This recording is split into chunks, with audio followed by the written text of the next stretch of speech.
Bahaya bagi domba itu dua: binatang buas dan pencuri. Itu nampak di dalam Yohanes 10 ayat 8, 10, 12. Ada kata pencuri dan perampok ayat 8. Ayat 10 ada kata pencuri. Lalu ayat 12 ada kata serigala. Pencuri, perampok, serigala. Ini ancaman bagi domba. Dan ingat, domba, tadi saya bilang domba itu binatang paling bodoh.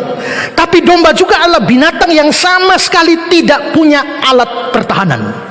Alat pertahanan diri dia tidak punya. Dan karenanya dia terlalu mudah dimangsa. Perhatikan kata-kata dari Clark.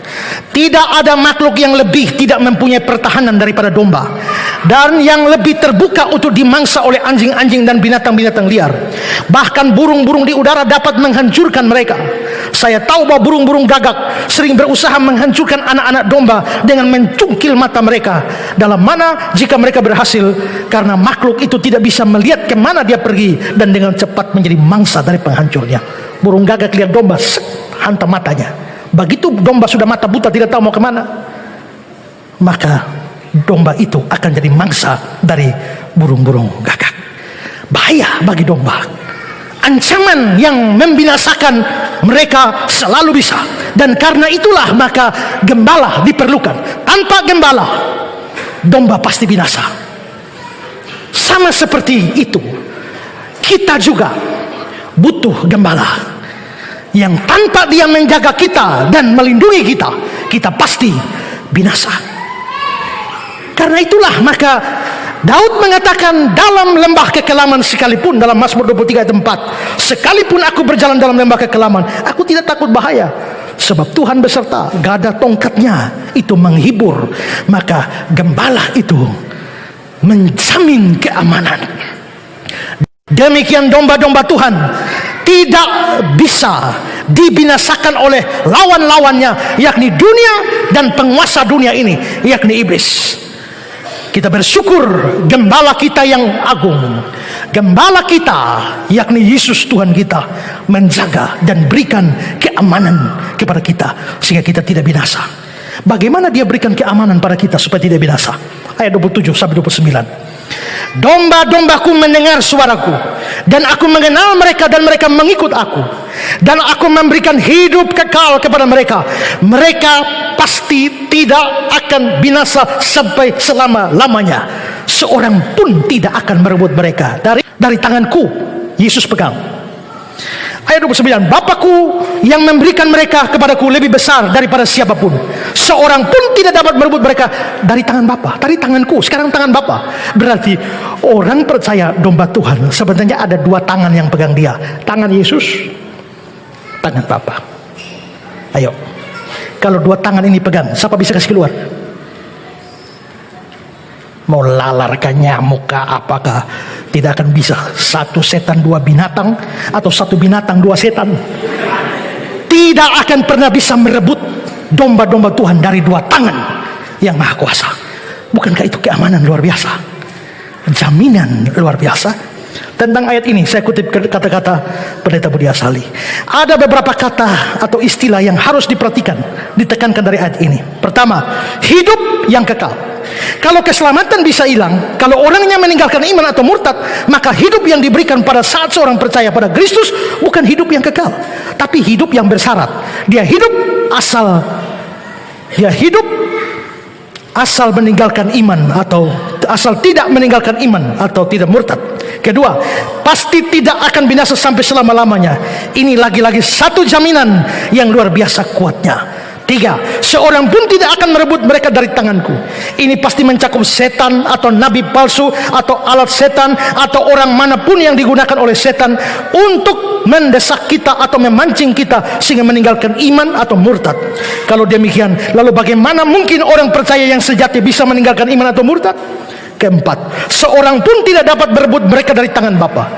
Seakan-akan tangannya sendiri masih kurang kuat untuk menjaga orang percaya. Dia menambahkan bahwa tangan Bapa juga menjaga, sehingga tidak ada yang bisa merebut dari tangan Bapa. Jadi dua tangan yang maha kuasa menggenggam orang-orang percaya, sehingga tidak mungkin ada yang bisa merebut orang percaya. Ini luar biasa jaminannya. Maka domba Tuhan dijaga, diberi keamanan, diberi jaminan, pasti diselamatkan. Bagaimana kalau murtad? Tidak. Domba sejati tidak akan murtad. Yang murtad pasti bukan domba sejati. Yohanes 8:31. Jikalau kamu tetap dalam firman, kamu benar murid. Kalau kamu benar murid, kamu tetap dalam firman. Kalau kamu tetap dalam firman, kamu benar murid. Kalau sampai kamu tidak tetap dalam firman atau murtad, kamu tidak benar murid. Maka yang tidak tetap firman, yang murtad itu pasti bukan benar-benar murid. Nah, kalau begitu saudara, di sini kita diberitahukan kita aman. Domba Tuhan aman. Kita pasti selamat. Bagaimana kalau kita tidak setia? Domba Tuhan pasti setia. Kenapa bisa setia? Karena kita sanggup setia? Tidak. Tuhan yang bikin dombanya setia. Bagaimana kalau saya jauh dari Tuhan? Tidak. Karena Tuhan akan membuat kamu dekat Dia. Perhatikan dua ayat ini. Aku akan mengikat perjanjian kekal dengan mereka, bahwa aku tidak akan membelakangi mereka, melainkan akan berbuat baik pada mereka. Aku akan menaruh takutku ke dalam hati mereka, supaya mereka jangan menjauh daripadaku. Tuhan akan berikan hati supaya kita tidak menjauh. 1 Korintus 1:8-9. Dia juga akan meneguhkan kamu sampai kesudahannya, sehingga kamu tak bercacat pada hari kita, Tuhan kita Yesus Kristus. Allah yang memanggil kamu kepada persekutuan dengan anaknya Yesus Kristus Tuhan kita adalah setia. Saya tanya, saudara rasa aman dalam Tuhan? Aman dalam Tuhan? Soal bahagia, yang sudah di surga lebih bahagia dari kita. Tapi soal aman, mereka yang sudah di surga aman, kita di bumi juga aman. Yang di surga tidak lebih aman daripada kita, karena penjagaan Tuhan. Mereka lebih bahagia, tapi tidak lebih aman. Ini kata-kata dari Loren Bednar. Bednar bilang, orang-orang kudus di surga lebih bahagia, tapi tidak lebih aman daripada orang percaya yang sejati di sini, di dunia ini. Bukan berarti di sana tidak aman, tapi kita di sini sama amannya dengan mereka di sana, walaupun mereka masih lebih berbahagia. Saudara, itulah yang dilakukan Tuhan Sang Gembala bagi kita. Dari semua yang dilakukan Gembala, kita bisa sadar bahwa Tuhan itu Gembala, dan Dia memelihara jiwa kita. 1 Petrus 2:25, Gembala pemelihara jiwamu. Thank you for the happiest year of my life.